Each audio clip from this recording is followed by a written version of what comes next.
everyone, Christine here from This Bit of Life, and I'm really excited to talk to you today about being super mom. So I feel like we have this title as homeschool moms as we must have it all together. We must be super moms, be able to homeschool our kids.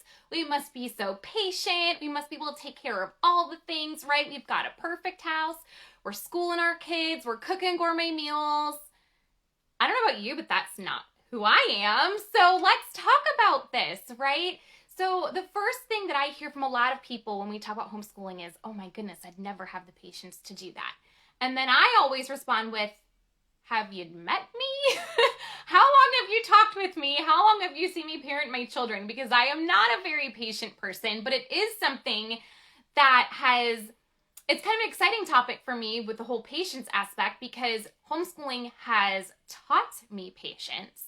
I don't think that I would have learned a lot of this patience that comes along in this parenting journey if it wasn't for homeschooling. I have been pushed and have my buttons pushed and been stretched and all of these things in different ways that I wouldn't be if I sent my kids to school for 8 hours a day, right? So I have been given the opportunity to learn patience, which is something that I absolutely need because I am not a patient person whatsoever. So it's something that it's something that I think that the Lord has put in front of me to be like, girlfriend, this is for you as much as it is for them. Because it's something that if they were gone, I wouldn't be learning these lessons in patience. And I wouldn't be as patient as I am today, which is still not probably saying a whole lot, but it is such a big lesson that I've already learned just in my 8 years of homeschooling my kids is the patience it does take because we are with them all the time, right? We are with them through all the sibling squabbles. We are with them through all of the obedience issues, which is something I'm going to be talking about on my own page later this week because we've been having some fun obedience issues in my house. So I've been wanting to tackle that and to chat with you guys about it. So you guys can go to my page. I think on Thursday I'm going to do it. Don't quote me on that though, because this whole thing's about me being a hot mess and that I don't have a lot of stuff scheduled. So outside of top picks, I'm kind of flying at the seat of my pants.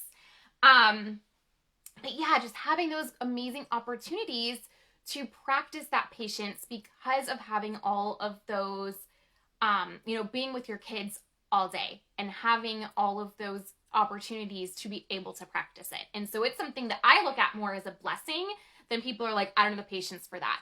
You'll learn it. And that's something that is a good life lesson for us as moms, not so much on the other side of being like, well, I'm going crazy. No, it's actually a really huge blessing, right? So another part is that we do not have to be Instagram perfect. This is the only corner of my house that's clean right now, guys. My jewelry box won't even close. That'll just give you a little bit of an idea there about my life. There's stuff on the floor behind me. There's baskets over that you guys can't see on the other side of my bedroom. We are not perfect, and my house is not Instagram perfect. In fact, that's something that I struggle with being an influencer, which I really hate that word, but whatever. That's what I'm considered, I guess. That I have an Instagram. It's not huge. I'm not super active on Instagram, but the main reason why is because I even tried to live up to that as someone who runs a business is my Instagram has to be perfect, right? Because I want people to look at it and be like, wow, I want everything she has. But I don't really live up to that. My Instagram is us living life and us doing homeschool. So if you want a real Instagram that's not a pretty grid, you can go follow me over there because it's just going to be real life. And I probably shouldn't focus so much on trying to make it perfect and making that grid and having it be all these beautiful table lays. Because I have a 6-month-old and I have a 3-month-old who probably will try to grab that stuff off the table as I'm doing perfect table lays. And I've got an 8-year-old who'll be like, ooh, but I want to do more with that. And a 12-year-old who'll be like, but that's not perfect. Don't show anyone that, right? It's not perfect and it's not always going to be pretty and it doesn't have to be because it's life, right? That is our real life. And it's okay to show your real life on social media like that. That it doesn't have to only be perfection. It doesn't have to only be these beautiful Instagram feeds. It can be real life. Don't just throw that stuff on your stories. It's going to go away in 24 hours. Put that stuff in your feed because people need to see realness, right? They need to see that life is messy and that that's okay. Another thing that I think that people really expect out of us as homeschool moms is having those perfect meals every night. Now, we are big in-house cookers. A lot of that is, for one, because of allergies, and for two, because we are a little bit pickier about what we put in our bodies. However, we're having cereal for breakfast in the morning. And we're having pizza tonight. Guys, it's National Pizza Day. Have pizza tonight. Give yourself that out, right? Totally, my husband came home and was like, it's National Pizza Day. I'm like, well, then we're obviously having pizza tonight. We're not worrying about cooking tonight. So use those excuses, and that's okay. But something else I like to try to do is, if I'm making a good, healthy meal for us, to make too much. Throw those leftovers in the fridge, even if you have to add potatoes or add rice to it. Whatever you need to do to bulk it up, have that for leftovers another day that week, or make those freezer meals where you can throw it in there and have it another time. I'm not spending that hour, whatever it is, to make this really nice meal and have it gone in 5 minutes. I want to make sure I'm making 2 packages of chicken instead of 1. And we're going to use the whole bag of potatoes, so we've got tons of mashed potatoes to have for other meals during the week. Be smart about it, right? We don't have to have these beautiful plates that people show, again, on social media. If it's healthy and it's getting in their mouths, whatever. Throw it on the plate. Heat it up however you need to. Put it on the plate. Get those bellies full. So it doesn't have to be this perfect gourmet meal every night on top of our other to-do list things. Something else that we can do is that we can make smaller to-do lists. So this has been huge for me in the season that I'm in right now, is that if I have too big of a to-do list, I start to feel like a failure. And I start to freak out over not getting stuff done. And especially for you box checkers, right? We need to see those smaller, more manageable to-do lists. I have a baby who's fussy a lot of the time. And so sometimes he is just in the carrier, and I can just get done whatever I can get done, whether that's for work, whether that's for homeschooling the kids, whether that's for stuff in the house, whatever it is I try to make smaller, more manageable to-do lists. So in this season in my life, doing 1 room of cleaning at a time is all that's going to get done. Waiting till the kids are in bed to pick up the last of the baby toys is what's going to happen, right? So make stuff manageable for your season in life. If you're with me and you're homeschooling older kids and you've got the toddler and the baby, have those smaller to-do lists. I have to-do lists for my kids that they have to accomplish too, because they're big enough they can help around here. So they have things that they have to get done as well. Don't be afraid to even give your 5, 6-year-old chores to do and have it be stuff that they're in charge of, because it's something, especially at that age, I feel like, that they almost feel important when they get that kind of work. But don't make it a thing that we have to fight about it, because that'll come in time, trust me. Get those preteen attitudes in there and that will all come in time. But it's fun for them when they're 4, 5, 6 years old a lot of times to start learning to mop and to learn to sweep and to do these like big kid chores, especially if they are the younger ones. They do look forward to doing the stuff that the big kids do. And when they are the big kid, then you can be like, you're big like mom or you're big like dad, and make it something that's exciting for them. But to keep those manageable to-do lists. So sometimes I may only have 2 or 3 things on my to-do list, or I have a whole week to-do list that has stuff to where if I know I'm not going to get it done that day because the baby was up all night or he's fussy that day or whatever it is that's happening, that's okay, that can be pushed the next day because I have a whole week to get all of this done, as opposed to this has to get done on Monday. Oh no, now it's Tuesday, right? And so make some type of manageable to-do list. Don't try to get it all done. Don't try to have those expectations too high, because the fact of the matter is we are raising kids. We are not just raising them even, we are then teaching our kids. And probably on top of that, a lot of us are doing other stuff too. So it's okay to not have these huge expectations and to lower them during these seasons that they need to be lowered. So right now I'm in that season. I have to lower my expectations, and I've learned over the years that I will start doing those things more again as my kids get older and as I have my hands free and all of that. Make sure you are giving yourself lots and lots of grace every single day. And that's something that I think we really struggle with as moms, right? We are always our hardest critic.